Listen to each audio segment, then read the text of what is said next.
हाथों की विभिन्न मुद्राओं की श्रृंखला में आज की हमारी मुद्रा है सूर्य मुद्रा। सूर्य मुद्रा करने के लिए सबसे पहले सिद्धासन, पद्मासन या सुखासन में बैठ जाएं। दोनों हाथों को घुटनों पर रख लें और हथेलियां ऊपर की तरफ रखें। अनामिका उंगली को मोड़कर अंगूठे की जड़ में लगा लें एवं अंगूठे से हल्का सा दबाएं। बाकी बची हुई तीनों उंगलियों को बिल्कुल सीधी रहने दें। इस तरह बनने वाली मुद्रा को अग्नि या सूर्य मुद्रा कहते हैं। सूर्य मुद्रा को दिन में 2 बार 15 मिनट करने से कोलेस्ट्रॉल घटता है। शरीर की सूजन दूर करने में भी यह मुद्रा लाभप्रद है। सूर्य मुद्रा करने से पेट के रोग नष्ट हो जाते हैं। इस मुद्रा के नियमित अभ्यास से मानसिक तनाव दूर होता है। तो आइए सूर्य मुद्रा का लाभ उठाएं। धन्यवाद। सुप्रभात। आज का सुविचार, today's thought, all my successes have been built on my failures. मेरी सारी सफलताएं मेरी असफलताओं पर बनी हैं।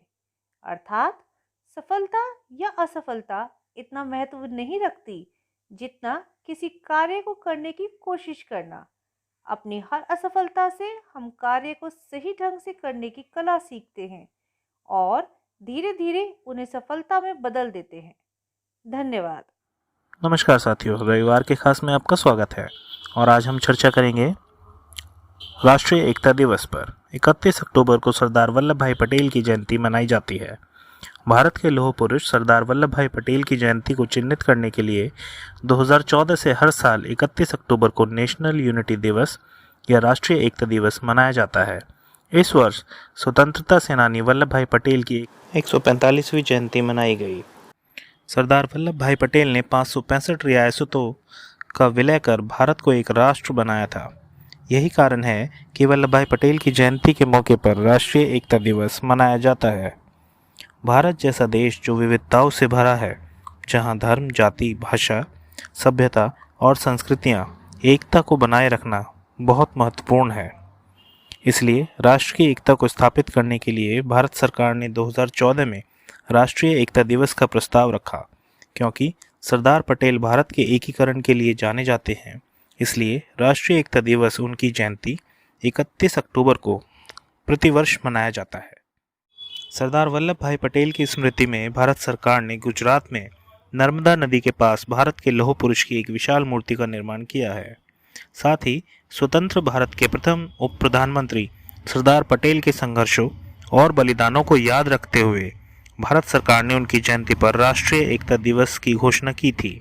इस दिन लोग सरदार पटेल के महान कार्यों को याद करते हैं, राष्ट्रीय एकता दिवस मनाते हैं। देश के विभिन्न हिस्सों में विभिन्न कार्यक्रम, वेबिनार व सेमिनार इत्यादि आयोजित किए जाते हैं।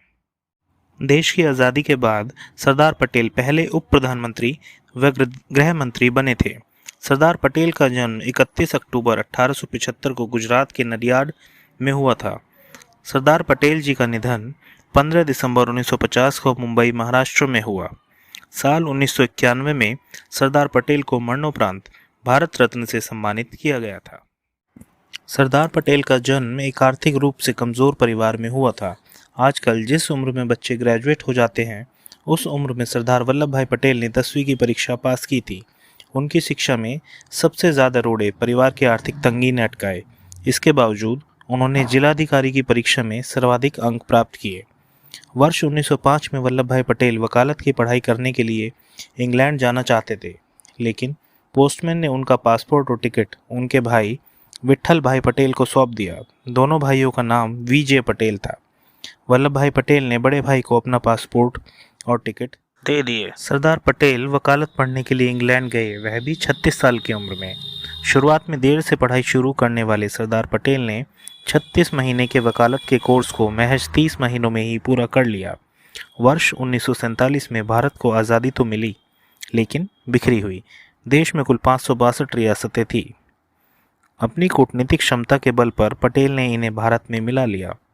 इनमें जूनागढ़ रियासत के नवाब ने 1947 में पाकिस्तान के साथ जाने का फैसला किया था।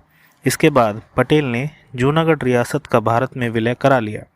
सरदार पटेल 12 नवंबर 1947 को जूनागढ़ पहुंचे। उन्होंने भारतीय सेना को इस क्षेत्र में स्थिरता बहाल करने के निर्देश दिए। सरदार पटेल की अपने कार्य के प्रति निष्ठा इस प्रेरक प्रसंग से समझी जा सकती है। एक समय की बात है, कोर्ट में बहस चल रही थी। सरदार पटेल अपने मुवक्किल के लिए जिरह कर रहे थे। तभी एक व्यक्ति ने कागज पर लिखकर उन्हें संदेश दिया। संदेश पढ़कर पटेल उस कागज को अपने कोट की जेब में रख लेते हैं। उन्होंने जिरह जारी रखी और अपने मुवक्किल के लिए मुकदमा जीत लिया। आपको जानकर हैरानी होगी कि उस कागज में यह संदेश था कि उनकी पत्नी की मृत्यु हो गई है। इसके बावजूद भी उन्होंने अपने मुवक्किल को बीच में नहीं छोड़ा और उसे जीत दिलाई। धन्यवाद।